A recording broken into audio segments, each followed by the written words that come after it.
जम्मू में मेरे सहयोगी पंकज हमारे साथ बने और उनके साथ कुछ लोग भी मौजूद हैं। तो पंकज, हमें बताएं, श्रीनगर में तो हमने देखा कि जिंदगी बड़ी आम दिनों की तरह चल रही है, सुकून भरी चल रही है। जम्मू में क्या हालात हैं और इस फैसले को लेकर लोगों के रिएक्शन भी बताएं।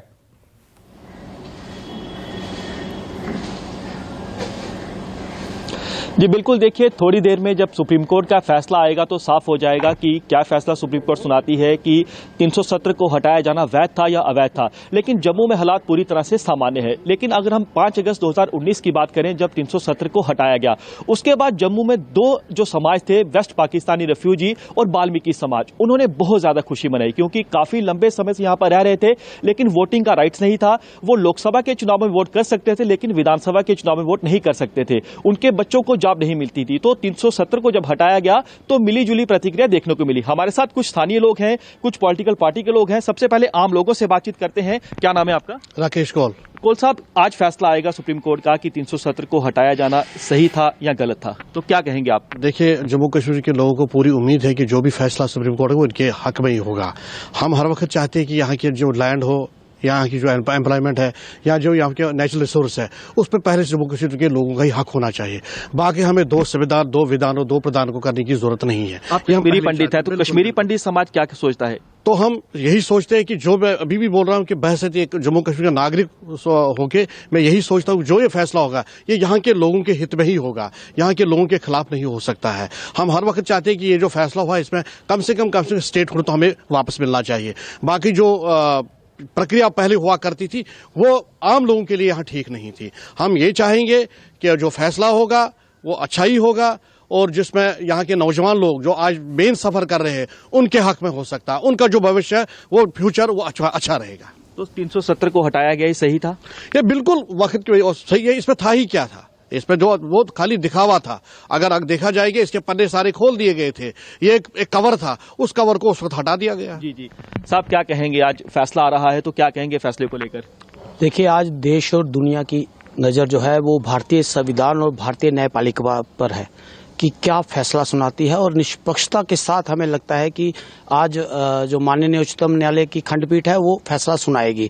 और हमें पूरा भरोसा है इस बात का कि जम्मू कश्मीर के अवाम के हित में ये फैसला आएगा, क्योंकि अदालतों ने और खंडपीठ ने साफ कर दिया था कि हम सिर्फ असंवैधानिक और संवैधानिक पहलू पर हम इसकी सुनवाई करेंगे। और इससे साफ है कि ये फैसला जो था वो असंवैधानिक था। जम्मू कश्मीर के लोगों को जो हक थे, जो फंडामेंटल राइट्स थे, उनको कुचला गया। और पिछले 5 सालों से जिस तरीके से फंडामेंटल राइट्स का हनन हो रहा है जम्मू कश्मीर के साथ, आपने बात की वाल्मीकि समाज की और रिफ्यूजी समाज की, तो हम ये जानना चाहते हैं भारत सरकार से कि आखिर उसका फायदा कब मिलेगा उनको, जब यहाँ पर असेंबली ही नहीं है, जब चुनाव ही नहीं है, जब लोकतंत्र ही नहीं है। रास्ता साफ हो गया ना चुनावों का अब तो। देखिए, पिछले 5 साल हो गए हैं असेंबली के चुनाव हुए 10 साल हो चुके हैं। 2014 में जो है वो चुनाव हुए थे, उसके बाद 10 साल हो चुके हैं असेंबली के चुनाव नहीं। अच्छा, आप क्या सोचते हैं? क्योंकि जो सरकार कहती है कि 370 हटने को आतंकवादी गतिविधियों में कमी आई है, पत्थरबाजी में कमी है, यहाँ पर विकास हुआ है, डेवलपमेंट हुआ है, ग्रासरूट डेवलपमेंट हुआ है, तो क्या सोचते हैं आप? आज फैसला आ रहा है, इसको आप किस तरह से देखते हैं? देखिए, मुझे लगता है कुछ ही मिनट शेष है, माननीय शीर्ष न्यायालय का फैसला आने वाला, वो स्वागत किया जाएगा पूरे देश की तरफ से। मगर उसके बावजूद जो शिवसेना का मत होता था एक देश एक संविधान का, उसके साथ साथ जम्मू कश्मीर में एक देश एक संविधान का कानून लागू हुआ, धारा 370 को हटाया गया, मगर उसके साथ जो हमारे विशेषाधिकार छीन लिए गए, जो यहाँ के युवाओं से रोजगार के आरक्षण उनसे छीन लिया गया, भूमि का, शिक्षा संस्थाओं का आरक्षण छीन लिया गया, वो हमें वापस किया जाना चाहिए। इसके साथ साथ हमें धारा 370 हटाने के साथ साथ जो जम्मू कश्मीर को 2 टुकड़े कर दिए गए, लेह लद्दाख हमारे से अलग कर दिया गया, वो लेह लद्दाख वापस जम्मू कश्मीर का हिस्सा होना चाहिए। देश के अंदर सरकारें तो अखंड जम्मू कश्मीर, अखंड भारत की बात करती हैं, तो आपने जम्मू कश्मीर से राज्य का दर्जा छीन लिया।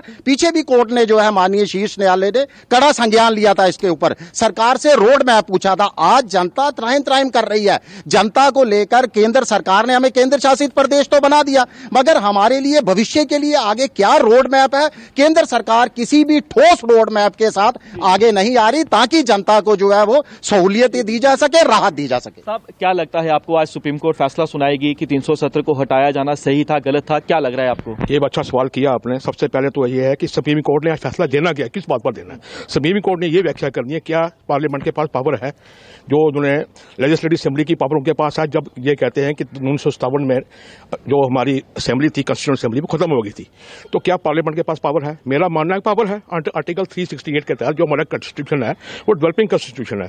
तो अगर 370 को पार्लियामेंट ने बनाया तो क्या पार्लियामेंट उसको उड़ा नहीं सकती? पार्लियामेंट के पास पूरी पावर है।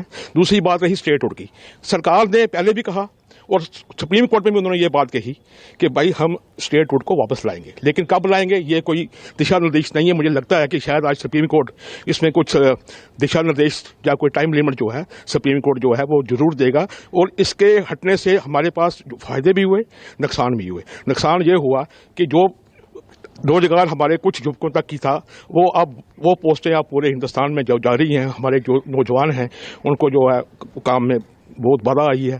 जो हमारी यहाँ के जो यूथ है वो भी बाहर जा सकता है, वो भी कर सकता है वहां जाके नौकरियां। देखो हमारे जो यूथ हैं, ये तो हमारा एक मैं कहूँगा कि वो डमना है कि हमारे जो क्वालिफाइड यूथ हैं वो यहाँ से निकलना नहीं चाहते हैं। टेक्निकल ग्रेड्स हैं, बाहर जाना नहीं चाहते हैं, वो जम्मू में जाते हैं। हर आदमी चाहता है कि जम्मू में ही हमें रोजगार मिले। तो इसके लिए गवर्नमेंट के पास ये जो प्रावधान है उनके मुताबिक जो है हमारे यूथ को भी ये समझना होगा कि हमें भी गवर्नमेंट के साथ ताउन करते हुए अगर हमें बाहर भी जाना पड़े तो हमें जाना चाहिए। लेकिन गवर्नमेंट के पास इतने संसाधन तो नहीं है कि हर आदमी को जो है यहाँ। आप लोग आम लोग हैं, आम लोग जब 370 को हटाया गया यहाँ से, खुश थे आप उस फैसले से? नहीं खुश। क्यों खुश नहीं थे? बुरा हुआ जी, हमारी सारी स्टेट तबाह हो गई है। जम्मू की बुरी हालत है, कश्मीर को तो असर नहीं हुआ, हमें सारी मार तो जम्मू को पड़ी। ये टोटल बिजनेस नहीं है, कुछ नहीं है, कोई काम धंधा नहीं है, कोई डेवलपमेंट नहीं है।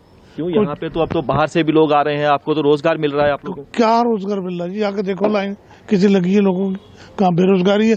ये कोई पढ़ा लिखा चीज है, जिसने 5 साल डिग्री की है उसके बाद बैंक की अकाउंट खुलवाने जाता है, 8,000 10,000 सैलरी मिल रही है। 370 था तब क्या फायदा हो रहा था आपको?